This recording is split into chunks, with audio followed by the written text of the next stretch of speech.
দর্শক সবাইকে শুভেচ্ছা। আমরা উত্তর হয়েছি বাংলাদেশ দূতাবাস দোহা কাতারে, এবং যেখানে চলছে 16 জুলাই শহীদ দিবস এবং চলছে গণ অভ্যুত্থান দিবস 5 আগস্ট, এবং সেই অনুষ্ঠানকে ঘিরে আসলে কাতার প্রবাসী বাংলাদেশিরা দলমত নির্বিশেষে অংশগ্রহণ করেছেন।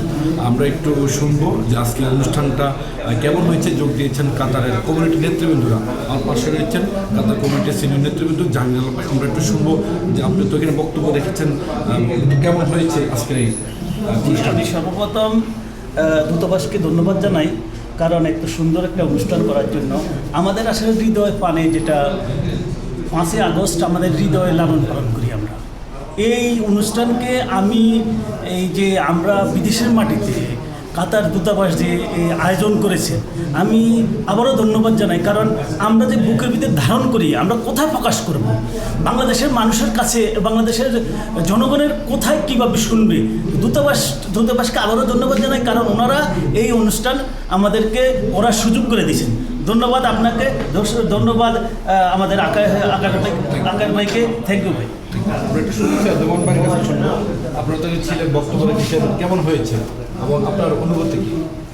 আসলে অনুভূতি হচ্ছে, প্রথমে আমি শ্রদ্ধা করে স্মরণ করছি যারা জুলাই যুদ্ধে শহীদ হয়েছেন এবং যারা অসুস্থ হয়ে কোনো চিকিৎসার জন্য বিভিন্ন হসপিটালের চিকিৎসা করতেছেন, তাদের সুস্থতা কামনা করছি। আমি ধন্যবাদ জানাই কাতারে নিয়োজিত বাংলাদেশ দূতাবাসকে। তারা যে জুলাই আজকে 5 আগস্ট 2 বছর পূর্তি হলো, এই লক্ষ্যে যে অনুষ্ঠান করেছেন জুলাইকে স্মৃতি ধারণ করে, এটা আমরা প্রবাসীরা আমন্ত্রিত হয়েছি। প্রবাসীদের পক্ষ থেকে আমাদের মনের ভাব বক্তব্যের মাধ্যমে আমার একটু কষ্ট ছিল যে জুলাইকে ভাগ করার যে একটা আলোচনা হয়েছে, এই বিষয়ে একটু বলবেন, মানে এটা কেন বলা হচ্ছে? দেখেন, জুলাই ভাগ আসলে এইটা যুগে যুগে ইতিহাস বিকৃতি হয়। স্বাধীনতা যুদ্ধ আমাদের বিকৃতি হচ্ছে ইতিহাস, এই জুলাইকেও কিন্তু বিকৃতি করার চেষ্টা করছে। কিন্তু আজকে 2 বছরে আমার বক্তব্যে আমি একটু আগে বলেছি, অনেকভাবে জুলাইয়ের ইতিহাস বলে মনে হয় আমরা জুলাইয়ের পরবর্তী প্রজন্ম।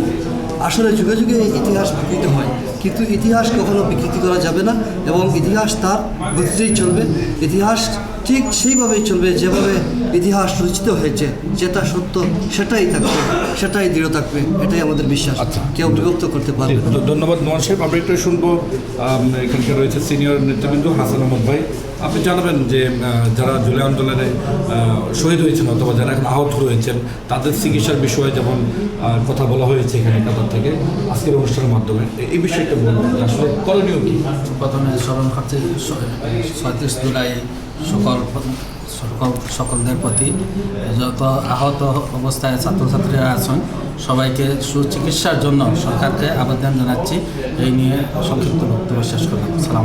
আজকের এই যে আপনি আলোচনা যেখানে করেছেন, যখন আপনারা এখানে বক্তব্য রাখছিলেন যে জুলাইয়ের যেন যে আসলটা শেষ হবার নয়, মানে এই বিষয়টা যেন সকল ঐক্যবদ্ধভাবে দলমতের বিষয়ে যে হয়েছে, এই বিষয়টা একটু বলবেন। এটা খুব আনন্দিত লাগছে, সবাই একত্র হইয়া জুলাই যেরকম 37 জুলাই সবাই একত্র হয়েছে, আজকেও সেই রকম একত্র হইয়া আমরা জুলাই 37 পালন করতেছি কাতার দূতাবাসের পক্ষ থেকে। ধন্যবাদ কাতার। ধন্যবাদ।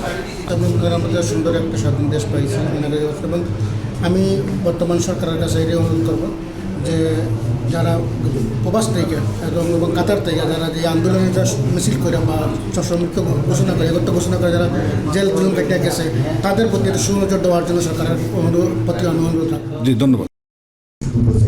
রয়েছে, বাট ইনশাআল্লাহ এটা হবে। তারপরে একজন জানতে চেয়েছেন যে বিভিন্ন দেশ থেকে, বিশিষ্ট কাতার থেকে অনেকেই ওই সময়ে যখন জুলাই অভ্যুত্থান চলছিল, অভ্যুত্থান চলাকালীন সময় দেশ থেকে চলে যেতে হয়েছে, তাদের বিষয়ে কোনো সরকার কোনো পদক্ষেপ নিচ্ছে কিনা এ বিষয়ে আপনারা জানান যে ইতিমধ্যেই আজকে জুলাই জাদুঘর উদ্বোধন হয়েছে। মাননীয় প্রধানমন্ত্রী তিনি জুলাই জাদুঘর উদ্বোধন করেছেন এবং Nobel laureate professor Yunus sir উপস্থিত ছিলেন সেখানে, এবং এর প্রেক্ষিতে একই সঙ্গে ঘোষণা এসেছে জুলাই অধিদপ্তর, মুক্তিযুদ্ধ মন্ত্রণালয়ের অধীনে জুলাই অধিদপ্তর। এই জুলাই অধিদপ্তর এই বিষয়গুলো দেখভাল করার জন্য তারা রেসপন্সিবল থাকবে। সে বিষয়ে আমরা হয়তো বিস্তারিত পরে জানতে পারবো তাদের প্রজেক্টে কী আছে। 24 সালে তো ওই জুলাই 37-এর যেই এটাতে আমরা চাই সবাই মনে রাখুক, এবং আমরা প্রত্যেকেই চাই যে এটা বৃথায় যাতে না যায়, এটা সবসময় সবার মনে থাকুক। আমরা বাংলাদেশকে সুন্দর করে আবারও স্বাধীন করেছে সবার রক্তের মাধ্যমে, কারো কষ্টের মাধ্যমে, সবার ইয়ার মাধ্যমে। বাংলাদেশ যেই প্রবাসের থেকে যারা সাপোর্ট করেছেন, এটা তো অনেক বড়। দর্শক তো শুনছিলাম কাতার দূতাবাস আয়োজিত 5 আগস্ট আজকে যে জুলাই গণঅভ্যুত্থান দিবস এবং 16 জুলাই যে শহীদ দিবস সেই নিয়ে আলোচনার অংশগ্রহণ। এবং এখানে আমি একটু যুক্ত করতে চাই, আসলে যে অনুষ্ঠানটা আজকে আয়োজন হচ্ছে, বিশেষ করে বাংলাদেশের রাষ্ট্রদূত মোহাম্মদ হযরত আলী খান, তিনি কিন্তু সকলের সাথে কুশল বিনিময় করেছেন এবং খুব উৎসাহ উদ্দীপনার সাথে কিন্তু এই দিবসটিকে গভীরভাবে স্মরণ করা হয়েছে এবং বাংলাদেশ কমিউনিটি দলমত নির্বিশেষে সকলে অংশগ্রহণ করেছেন আজকের এই আয়োজিত অনুষ্ঠানে। দর্শক, আমার কাছে এই ছিল কাতার থেকে সবশেষ তথ্য।